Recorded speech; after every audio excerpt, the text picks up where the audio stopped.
Hey guys, Alexis Teichmiller here. I'm the affiliate manager here at ConvertKit, and I'm here with my incredible colleague, Matt. Thanks, Alexis. I'm so happy to be here. I was really enjoying and looking forward to doing this with you and the rest of the PCM community today because, man, this is a lot of fun to do. And I know that as we're getting to the end of this, there's kind of a feeling like, oh, I don't want to get stuck at the end, but that's what we're here for. Want to answer any questions that you have as we're getting to kind of the end, but also the beginning, as it were. Yeah, for sure. So we actually, I love that we have 33 people live right now online on a Friday afternoon. So thank you guys so much for spending some time with us. It's a holiday weekend, at least here in the States, for those of you who live, internationally. But Matt and I are excited to get started. And honestly, this is just going to be really casual and informal, just us answering your questions. So there's no PowerPoint, there's no, step-by-step. We're just here for you guys to answer your questions in a live format. So we actually went ahead and asked some questions for you guys in the chat. If you guys have any questions, please drop them in the chat. That's where we will be pulling all of our questions from, directly from you guys. So please just keep that chat very active and ask any question you want. We can share our screens with you. We can walk you through whatever it is that you want to learn. So we actually have our first question. Matt, I'll ask it to you. So a woman, she just messaged and she said, I abandoned my blog 2 years ago and now would like to relaunch it with a new focus this fall. 90% of the old content is no longer relevant, and it will take me all summer to redesign the blog with a new theme, write cornerstone content, etc. I'm inclined to not start collecting emails until the blog is relaunched this fall. What do you think? And I really like this question. Thanks for asking, Hannah-Laure. This is a great question because it's something that I think a lot of people think, and happens to a lot of new people as they're coming into, whether it's ConvertKit or they want to start their blog or business or restart it. To me, the best thing here, Hannah-Laure, is I get that you're not inclined to start collecting emails until the blog is relaunched. I get that you're inclined to do that. That makes total sense because you want to have that great first impression, right? I totally understand that. But I think what you can do is kind of a workaround, is that with ConvertKit, you all know that you can create landing pages. And what I would do is go ahead and create a landing page that says, that even just says that, but still collects their email address. And what I would do is I would create, you can still send, whether it's broadcasts, or you could just create a sequence that, like, this is what I did because I had a very similar story, Hannah-Laure. I was blogging about all kinds of things and it wasn't super relevant. And then I switched to a different topic. But what I did while I was going through all this is I had a landing page up and I was still adding content, but just in that sequence in ConvertKit. And so I set up my landing page, I connected it to a sequence, and I was still sending out and it wasn't, I'll be honest and I'll be clear with you. It wasn't like I had something coming out every day or necessarily every week, but I was still communicating with people who were interested as I was gonna even just building up some more excitement for now I'm gonna relaunch this blog that I have. So I still think that it's super valuable. And I'm not just saying that because I want you to continue to be a part of ConvertKit. Certainly that's a part of it. But I think that you're selling yourself short by thinking that you don't have anything to offer over the next 2 months, or that it isn't worth doing any of that. Does that make sense, Alexis? And Hannah-Laure, please hop into the chat and let me know, because I'd love to hear your feedback also. Yeah, that makes sense to me, because if you're launching something, you want to launch to an audience.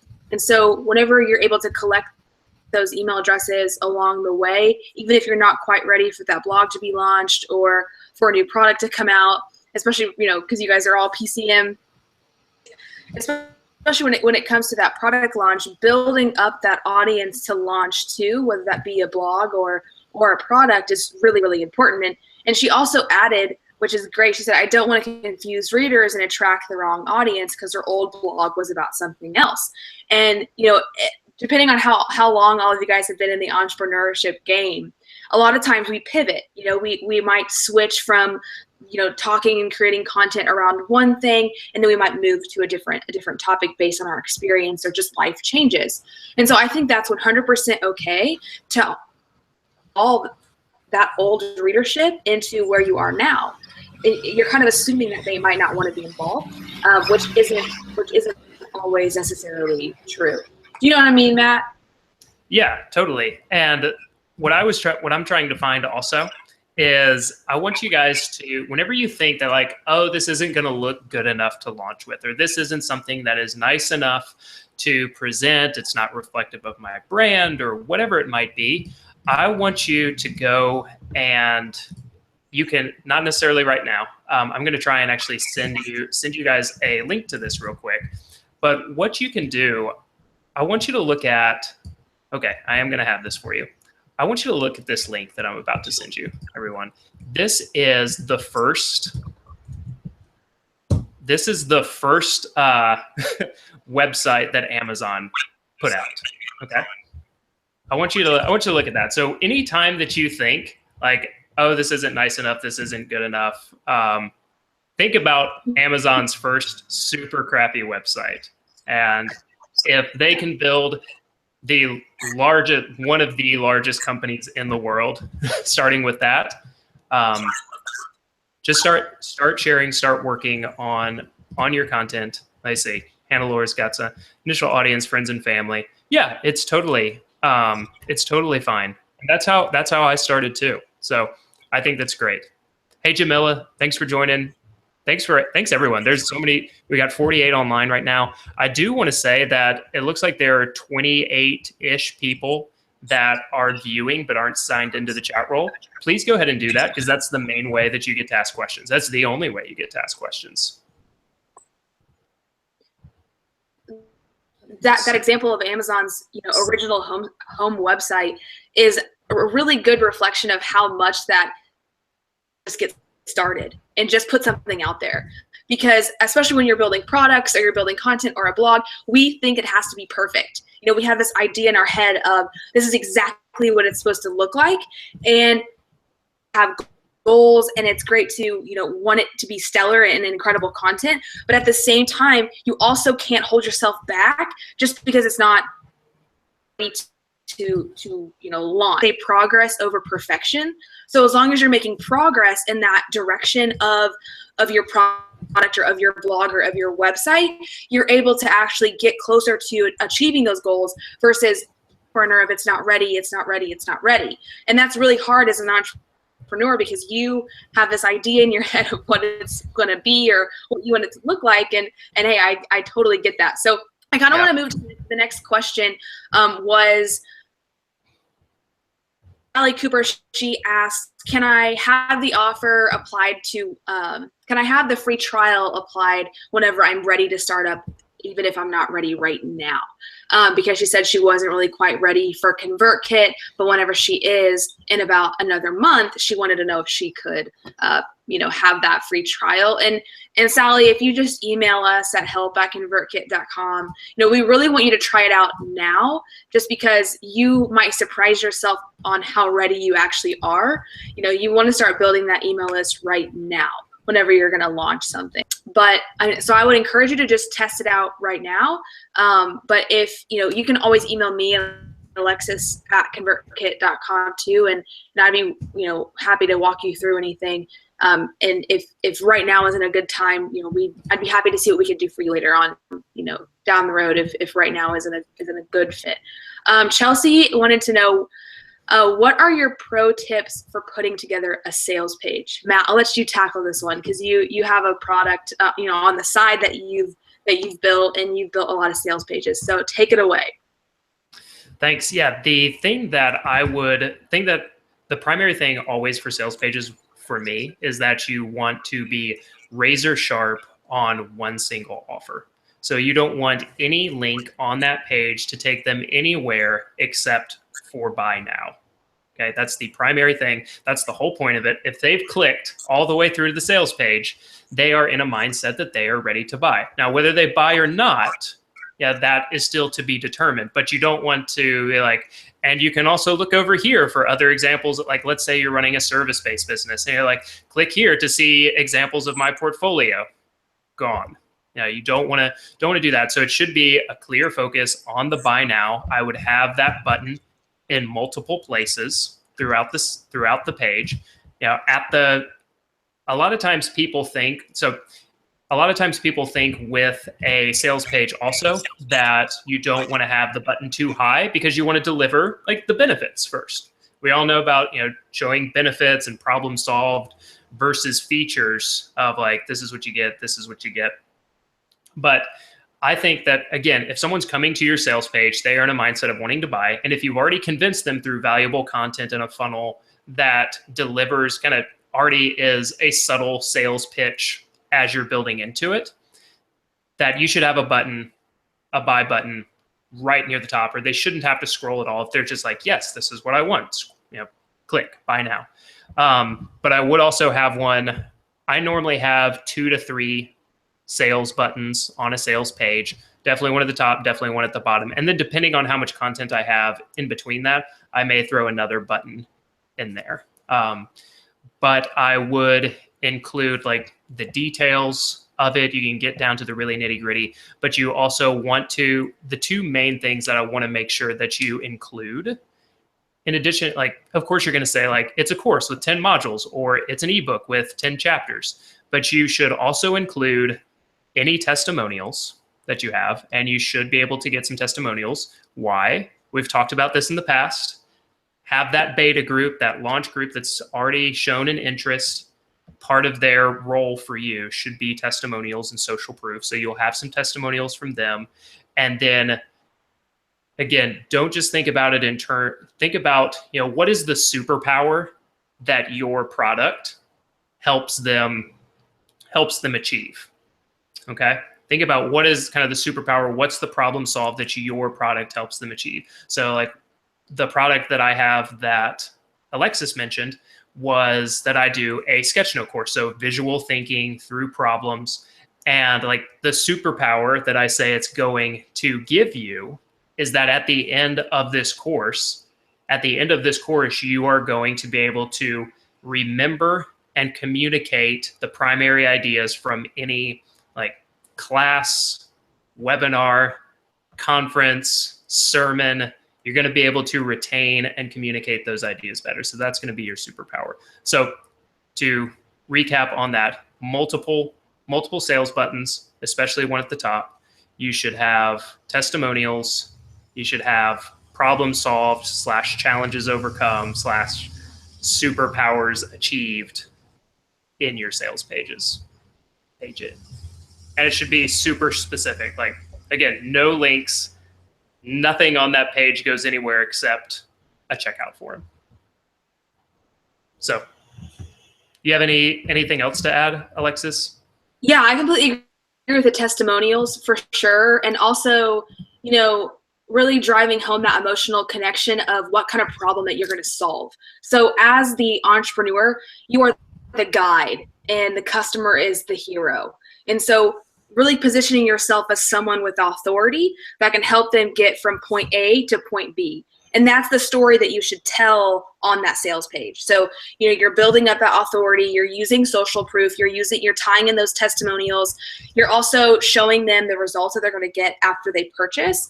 Actually, Matt, somebody else asked, should you have a short or a long sales page? And like, have a super long sales page. For me personally, just as a consumer, I don't really like long sales pages. I mean, when I have to scroll, 4 to 5 times to read all the content, it seems a little bit, it's just excessive to me. But like, what are your opinions on that, Matt?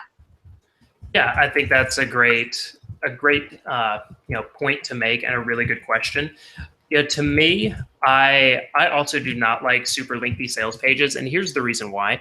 The reason I don't like lengthy sales pages is because I think it shows a lack of, kind of building a sales process out in a valuable, helpful way before you come to a sales page. Okay.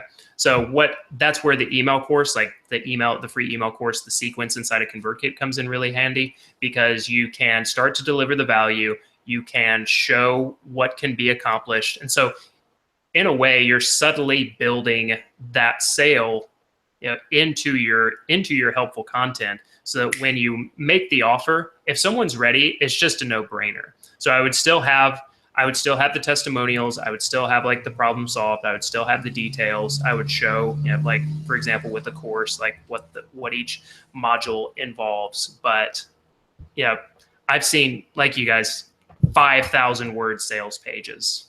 And I think it really, here's the other thing. I talked about this last week in my webinar with y'all about launching, is a similar thing, like how long should a launch period be?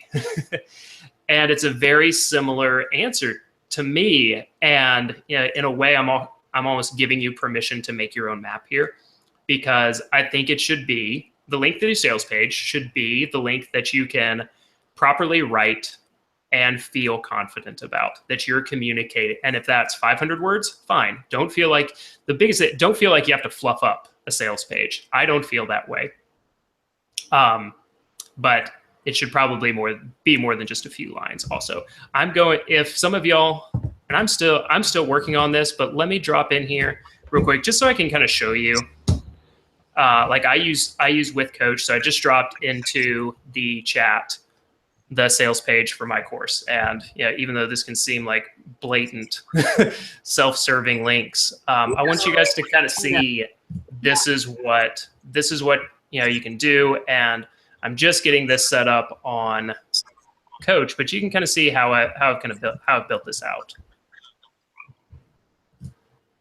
Yeah, I think this is great. And it's a great example of how you kind of approach sales pages. Someone also asked, can sales page before the product is ready? And I mean, yes, you can. Please do. And whenever you can focus on pre-selling or pre-selling that product is really important. So you're building up the proof that the product has desire. And that's something that we talked about in the product creation masterclass, was if you can get a pool of people who are interested in buying, pre-buying before the product's even ready, that's even more proof and also a little bit more motivation that you should build it. And so I think you can absolutely have a sales page up before the product is ready, and approach that if you want to.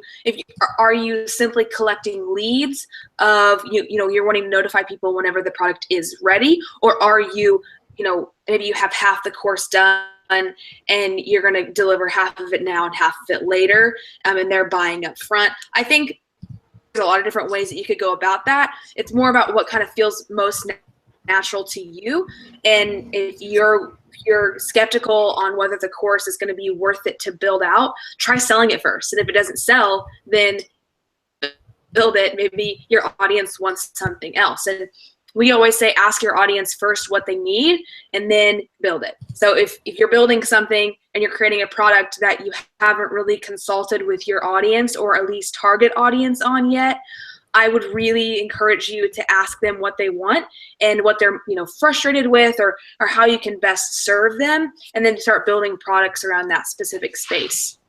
Yep, 100% agree.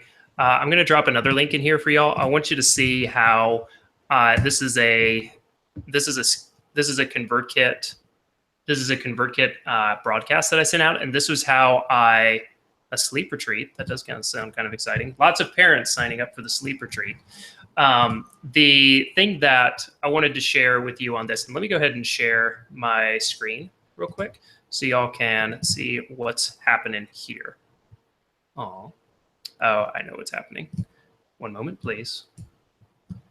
There we go.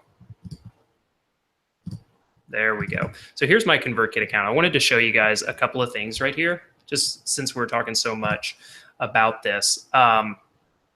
So on ConvertKit, I have that. So this is just a broadcast that I sent out. And the reason that I want to show this is where I started to gather the first bits of interest, on people who would be interested in the course. So you can see I'm teaching, I'm sharing feedback. Like these are the tools that I use. This is the app. And then I say, oh yeah, by the way, I'm launching a course. And so just click here. You'll get an early look and an opportunity to buy at the lowest price. And then what they're getting, is, let me go back here. This was a while ago, but I wanted to share it with you. Here's this was really I treated it more, here we go. I treated it more as kind of as a real launch, even though it was truly a beta. So right here, you can see like, this is like, here are the details. Here's some social proof. And then here's the buy link. Okay. So since this is just an email and I hadn't really fleshed out much of the details yet, I kind of went against myself. Plus this is an email. And I just think anytime you see buy now in the first like paragraph or two, it's going to throw people off. But, you know, delivering the value, some social proof right here, and then, you know, a couple more links. So this is where I started to build in that interest. And so let me go ahead and stop sharing. I was able to get, I think 15 people bought early from this. And now what I've been able to do over the past few months is build out, like, this is the feedback that I've gotten from people who are in the course. And now I'm getting ready to relaunch this summer with some extra modules, and also clarifying some of the things that these first now, it ended up being 25 people that bought. So now I have really great feedback from all 25 of these people, and I've got some of my testimonials. So 100%, I think it's okay to start selling before you feel like you're entirely done. Because like Alexa said, and this was such a great point, nothing validates your product like a sale. Yeah, even with friends and family, nothing validates a product like making a sale. Your mom For sure. And still has to take out her debit card. I almost said checkbook, but that like wouldn't really work. That's a little dated. We don't do that anymore. What's a check? Check. Guy in front of me. No, I love that. Because using those link trigger automations inside a ConvertKit really allow you to kind of tag what people are interested in, and then you're building up those interest tags, and you're building up that data on your list, and you're able to know what they're most interested in so that you can build a product around it, which I think is awesome. Is 30 days of pre-selling while I create the course too long to pre-sell? I personally don't think so. I think a 30-day window is actually really impressive. I know people who do it as long as 60 days. So I think it depends on how far along you are in the course, as well as, you know, do you want those pre-buys to motivate you to finish? I know some people do that too. They open up and they'll be like, all right, I need to finish this course, so I'm going to pre-sell it in order to finish it. Matt, I don't think 30 days is too long. Do you? No, I don't think that's too long. The biggest thing on this, though, is, and it's something that can be really easily missed, is you have to continue to communicate with them until the course is done. Okay, until the launch, until you're through launch. But you need to don't think like, okay, I've got, you know, this 30-day window, people are going to be buying. The more that you continually communicate with them, I would say at least on a weekly basis, even with a short, you know, blog post or video, email, whatever it might be, tell them a little bit about what you're doing. Like, but don't miss the opportunity to stay in contact with them. Yeah, I love that. Actually, another question, kind of like moving gears a little bit, was around the idea of storytelling specifically, and using storytelling to buy or to sell, you know, your products. And I think that's something that I see a lot of people struggle with is that actual storytelling aspect of selling. And Matt, I think that you're so great at this. You know, you have a YouTube channel. I'm actually a podcaster on the side. We both love talking a lot to our audiences. So storytelling has been a vital source for me, because when people feel emotionally connected to your story, they are invested in whatever type of product that you're building. And so I think whenever you're able to focus on getting really, really specific on, okay, what is my story and how is this going to relate to my target audience is vital in order to really build that trust to then make that sale. So in order to build trust, they have to, you know, believe in your story first before they're ever going to purchase anything from you. If you're struggling with that storytelling aspect of selling, I would focus first on writing out what is your story? What is your why? What drives you? Why are you passionate about serving this specific audience?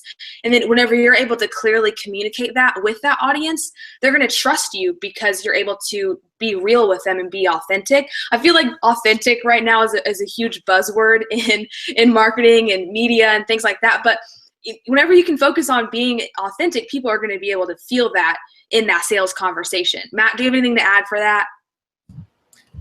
No, I think you hit on it really well. And, clarifying your personal story, your why, is incredibly important because people don't just like buy products. They also buy from the people. And I know that sounds like when you say it out loud, you're like, oh, well, duh.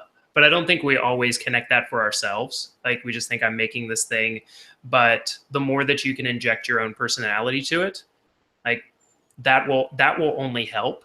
Now, the other part of this is it's not just about, the story of you, but what is your product? What is your ebook? What is your course? What is your service? Are you able to take that and, make the hero of their own story? Like, how can you help them overcome a challenge? Because if you think about it now, let's get a little bit more technical on story. The kind of the hero's journey. Joseph Campbell, the great mythologist, will say that there's this structure to story, and I really think you can take advantage of that. Of thinking like in terms of a story, there's always a hero with a problem, and he or she may or may not realize it, but they will, there will be this inciting incident, not exciting accident, even though it could be an exciting accident, but it is an inciting incident. And that's when they realize like, oh, there's a problem. There's a challenge that I have to overcome. Where you come in as the creator is that you're actually the guide. So if you think about it kind of in terms of like, say Hunger Games, Katniss is the hero, Haymitch is the guide. Frodo's the hero, Gandalf is the guide. And so like these great stories, the guide is the role that you play when it comes to your customer. You're not becoming more heroic for them. Even if you're saying like, this is how my story has gone, you're really just giving them guidance to like make some changes, make some progressions in their own life that lead them more towards overcoming adversity, building the kind of life, achieving the kind of things that help them overcome challenges and get past the problems that they have. So there's a lot of great resources on this. One that just popped to mind is Donald Miller runs a company called StoryBrand, and he's got a great framework there and a lot of great blog posts and content. Even just his podcast, the StoryBrand podcast, is really good. So I would check that out. If you want to get super deep into it, there's The Elements of Story by Robert McKee, and it is just super dense. So unless maybe you don't want to jump into that real quick, but yeah, check out Donald Miller's StoryBrand. Yeah, I'm a huge fan of StoryBrand, and it really reframes how you kind of position yourself to your audience or to your customer base, which I think is really important. And it's not all about you, it's all about your customer, but telling your story in order to evoke that emotions is really important, in positioning yourself as the guide. So we have more questions coming in, which is great. Please in the chat so that we can chat about them. So someone asked, I want to reach out to my list for the first time to announce the launch of my new website. I have a short survey to discover interest in topics, and I can embed this survey into the introductory email. Yes, you can. Do you think the introductory email is a good idea? Yes, I do. Directly afterwards, I am launching a sleep improvement retreat, which is so great. So it's actually an email challenge. So I want to do something to go out before that. So it's a great question kind of around those introductory sequences. This is aside from those automation tags and inside of broadcasts, but specifically an introductory sequence.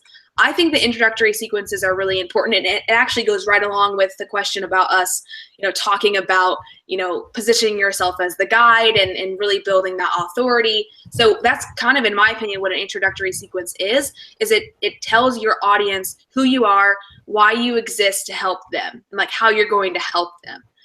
So whenever you can start that out right at the gate, they know what to expect from you. Any thoughts on introductory sequence, Matt? I mean, I love them. I'm a big fan of them. I tell people who aren't using our sequences, the first sequence to just get your feet wet with would be an intro sequence, because they're the easiest thing to kind of write, because it's you writing, a three to five, usually three email sequence introducing who you are and kind of how you want to help them. Yeah, totally.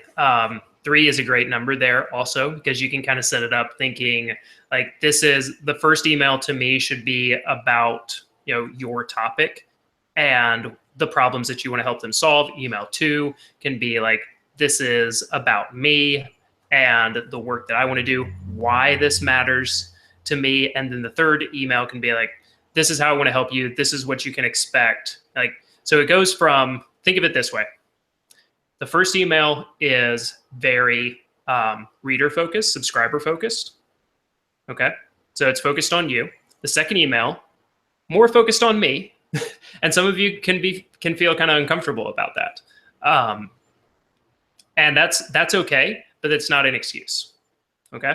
So the first email is reader focused. The second email is you focused.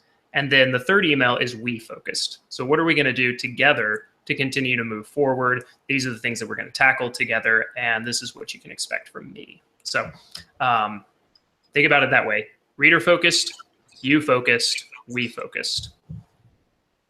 Ooh, I like that. I'm going to kind of reframe my intro sequence for my blog now. That's really great. I love that you added that, Matt. A few more questions. In the field I am conducting seminars, people do not want to be personally connected to their feedback. Anonymous feedback or no feedback on the sales page, which would you suggest? I mean, I don't really think it necessary. I mean, if they're not wanting to be tied to their feedback, I think we actually use something at ConvertKit. What is that called, Matt? Where you can anonymously put in questions and feedback. Do you know what that tool is? Oh, I know what you're talking about. I forget the name, because it was basically just an online notepad. I don't even think it was anything that special more that I looked into it. But you could, you could totally like put something. Now, what I'm guessing maybe you're saying, let me look up and just get the name right here. I think it was Matthias. Yeah. So Matthias, that's a good question. But I'm guessing also what you're saying is maybe they don't mind giving you their names, but then when it's, customer facing like website stuff, they don't want their names to be associated with. That's what I'm guessing. And so you could still collect specific feedback from them. And I think, I'd try it out, even though there is kind of a feeling, of like, well, if this isn't a real name, or like a real person, then I don't know if I'm going to trust the testimonial. However, I think that's all very contextualized. So if you're in a field where obviously, let's just say, patient anonymity, yeah, that's the right word, is standard. That's standard of care. That's within context for your field. I think that it's better. I think it's better. I think it's okay to use. And maybe you just use less. Like maybe you don't use 10, testimonials, but you just have a couple. And it might be, that you said, yeah, okay, so they don't want to be. I think anonymous feedback, it sounds like in context of your sales page, would be okay. It's totally something to test. If like I would maybe run 2 variations over a span of time that says like, this is, with testimonials, without testimonials, see if there's any, significant difference in conversion, and go from there. Yeah, I think that's a great point. And I mean, I think it's, if the person that's giving the feedback doesn't necessarily want to be listed, then I wouldn't list them. Cause that's kind of based upon what they asked for. So another question, which Simona is in the chat. She's man in the chat in there, so she's the one responding to you guys. But someone asked, is it too late to my product into our marketplace? So for any of you guys who didn't know, we actually created a marketplace for all of our PCM registrants who actually were able to create products through the whole PCM process, so that we can kind of showcase your work and really promote what you guys have created, because we think that stuff's awesome. So it's not too late. Simona, actually, if you could drop that link in the chat for people to click that and submit, actually was able to kind of create a product. We want to feature you on our marketplace, and you have until I think it's midnight tonight. So you have until midnight Eastern tonight. So that's that's about 12 more hours or 11 more hours in order to do that. So someone, if you could drop that link in the chat, that would be awesome. And which I think is great is, what do you create first? The course sequence or the sales page? So, I mean, the course, the email sequence, or the sales page, like which one comes first? I think the email sequence, well, if you aren't ready to create the course, I think this is kind of like double-edged in my opinion. Like if you want to create the course first, but I also know people who have just focused on creating that email sequence, and then went and created the sales page to pre-sell the course if the course isn't ready to be launched yet. So I would say email sequence, then this, and then the course itself. That's just my opinion. Matt, do you have any like additional kind of opinions on that, or best practices? I do not. I do not. Do you agree with me? I do agree with you.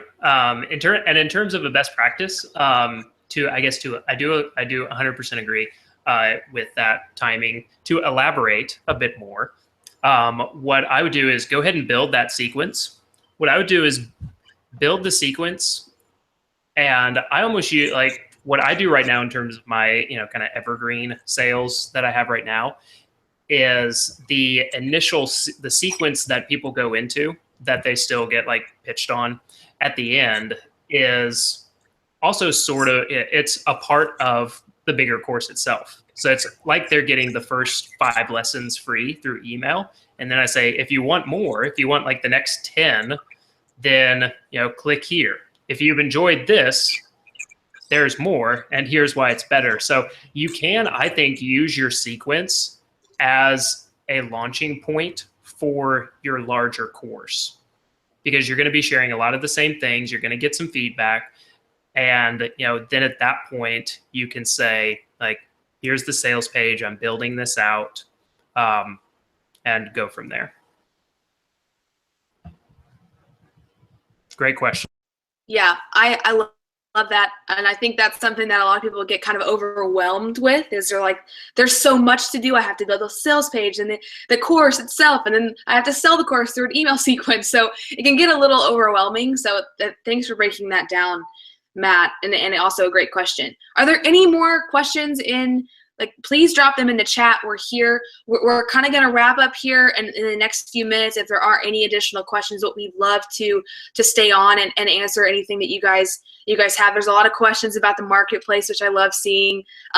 The marketplace is going to be hosted on ConvertKit's website. This is not a contest. This is just for exposure. This is just to be listed as one of the products that came out of the product creation masterclass, something that we'll be promoting, and something that you can also point your audience back to that marketplace as well. So again, that's not a competition, just a contest, and also just because we want to show you guys off. So definitely submit that if you guys created a product, we'd love to feature you on that. Totally. Yeah, this was something that I loved, having the marketplace. I didn't even know that we were doing that at the initial part. I was like, oh, that is really cool. Todd asked a really good question that, we made a subtle change. I don't know how many of you noticed it to sequences during the masterclass, because Todd said, wrote my initial sequence over the 8 email example sequence that you provided. Is there a way to get that example template back to use for future sequences? And There will be a way to do that because I have one saved and I'm going to copy it for you. What Alexis and I are going to do over the next few days. Well, it is a long holiday weekend, but one of the things that I'm going to commit to each of you on is that in the PCM Slack channel next week, I'm going to share with you the same thing, the example email sequence, so that you can have that if you want to draw from it. And I'm also going to give you a couple of extra examples of things that you can use to just overcome truly the intimidation of the blank page. Like, I sit down, all right, I'm here, ready to go. What's next? And now the words have to come. So we're gonna deliver, for you just some prompts, some things to get started with, because I understand that's totally, kind of a frustrating thing. Yeah. So look for that next week. I love it. Yeah, we're here to be a resource to you guys. I actually love guest 4975. I don't know what your name is, but thank you for being here. And she actually was just saying how much of a resource ConvertKit and the whole entire product creation masterclass has been.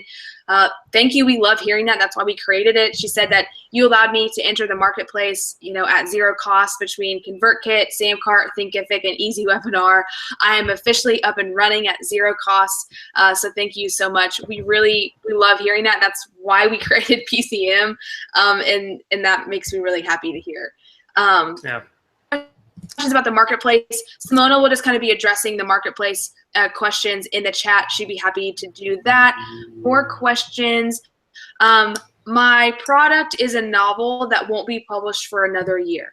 I know I can blog for a whole year about related topics. Any other tips for keeping my readers interested during that long pre-launch period? Yes. Ooh, I mean, I have a few ideas. You go first though, Matt. Yeah, I would. Yeah, what I would do is I would check. One of the things, even though I don't always like to recommend that you read other things before taking action, but I do think that in this case, finding some other authors who also blog and seeing how they do this, in between books. I think Jeff Goins does an incredible job with this, and he has a book coming out in a couple of weeks, but he's always blogging about, the art of writing. And I think especially for a novel, there's always, Hannah Laura, you probably know this as much as anyone. You're writing a novel, and so every day you sit down to a new blank page, and that's something that a lot of people struggle with. But you're overcoming that, no matter how much you might try and downplay it in the chat here shortly. But just talking about overcoming that creative resistance, that is a topic that you can talk about that people will always read about. People always need help with. The other thing, just from a novel perspective, that I've seen some authors do, and what I would do if I was writing a novel, is that I would really focus on bringing out the characters and the places that are going to be featured in the novel. So, no spoiler alerts, no things like that, but tell us some of the backstory of your characters. We can almost get to know them before the book comes out. And it'll also, add a lot of depth to the characters themselves. Yeah. Yeah, Jeff Goins is the man. And I think I love the idea of doing updates as you go along. Also, as soon as you get that first chapter, even if it's just a draft, give that away as a free incentive. I mean, I want to know, I want to be a part of that journey. And then also what would be really great is you're getting feedback directly from your audience on how they are connecting with that story. So then that's also going to give you a good indication of how well that book is going to sell. So testing out, giving away that first chapter is a good idea. Kind of giving people the inside. That's why we all love reality TV, is because we love to know the behind the scenes. I mean, we all are addicted to the behind the scenes. That's why we love Snapchat, Instagram stories. So if there's a way that you can engage your audience via email and keep them engaged to that whole writing process, I mean, I think that's a really, really solid plan. Indeed. A few other questions. An email out when you post the sample email templates, writing prompts, as well as posting it in Slack. Todd wants to know, Matt. I'm fine emailing it out. I will blast all of you. Yeah, we probably will, Todd. We do try. I will say we try and be really mindful of the number of emails that we send you, just as ConvertKit in general. And sometimes that may seem like a lot. Sometimes it may not seem like enough. But it is something like literally we talk about every week as a team. Like, okay, are we emailing people too much? Which may sound like a really funny thing from an email marketing company, but we do really want to be mindful of your time and the attention that you gift us with. And so I do believe that we'll probably email it out. But for best, I absolutely will post it in Slack and I'll pin it. And I'll even do like a here. I'll do an at channel. So yeah, Awesome. look for it there. But and we'll most likely email it, but I don't want to fully commit to that. Yeah, and Hannelore, I love the idea of that brief ebook, you know, with your own photos of the places where your characters are hanging out in the book, but you're showing those photos in real life. So that's really cool. I think as long as you're able to kind of connect the two, you know, connect the dots on that, I think that's a really cool incentive idea. Yeah, and that's the thing too, is building into that product, even if the product's not done right now. I always say give away the what and charge for the how. So give away the what's going on, what to do, and then you're kind of charging for that how to do it. So, you know, giving away that little 10%, like even if it's the first chapter of a book, you know, you're kind of just giving away and enticing them with something to kind of hook them. Awesome. Well, thanks, guys. You guys are and saying how much you love us. We love you guys too. We couldn't do what we're doing without you guys. Yeah, this has all been so much fun. Thanks for having Alexis and I on this webinar, and for so many of you showing up. JC, what's up, man? JC just dropped in. A lot of people hopping in. I did not expect 50 people, to be honest. So this is awesome. Thanks so much to everyone. Especially on a Friday, you guys are incredible. Yeah, so people wanted to know if the Slack channel will stay up. To my understanding, that the Slack channel still will continue to stay up, just because you guys are a very engaged community. We were blown away by how engaged everybody was in PCM, which is awesome. So we want to continue to give you guys that, I think, that resource to stay connected. Again, we are offering a free trial, and today that free trial ends. That's associated with PCM. So, you know, there's a free trial link up in the top right-hand corner or in the bottom left-hand corner of your window browser. So, you know, take advantage of it. I mean, that's something I always say is always be testing. And so test if ConvertKit's the best fit for you. And even if you're not ready for it yet, you can at least test it out and see the kind of resource that you would be getting whenever you are ready. And we want to be, you know, top of mind and be people that you can, you know, turn to for resources and help and anything. So if you guys have any additional questions, I'm going to wrap up here soon, but, you know, email help@convertkit.com if you have any questions at all. And then you can always email me too at alexis@convertkit.com, and I'd be happy to help you with anything too. So any more questions? Someone says, no more excuses. Let's get going. I love it. Yeah, the last thing that I would want to leave you with, because it does always feel hard to begin something. And we talk about this a lot internally, even just the projects and the things that we want to launch at ConvertKit, is don't get yourself worked up over feeling like you have so much to do when it is possible for you to break it down to really small steps. So break it down, narrow the scope as much as you need to say, I may not be able to get a lot done, but I can get this done. And even if that's like, I'm going to write an outline, or I'm going to write half of an outline. Those are the kind of things that will keep you moving forward. So don't think I have to write an entire chapter today. Just think, let me outline the chapter. Like, what are the things that I want to do? And then tomorrow or a couple of days from now, whatever your rhythm is, write like the first, you know, fill out that first like out bullet on the outline. And that is just the first section of the first chapter. So don't be afraid to narrow the scope as much as you need to in order to keep moving forward. Because if you think you got to write an entire chapter and that takes 2 hours sitting down uninterrupted, you know, a lot of us work, or we're at home, which is a ton of work. Or like, you know, we're just doing this on the side, you know, we have kids and, you know, again, jobs, family. So don't if, 2 hours of uninterrupted time, you just know is rather unrealistic, then they're like, okay, what is the smaller thing that I can do? Yep. Stretch goals and smart goals.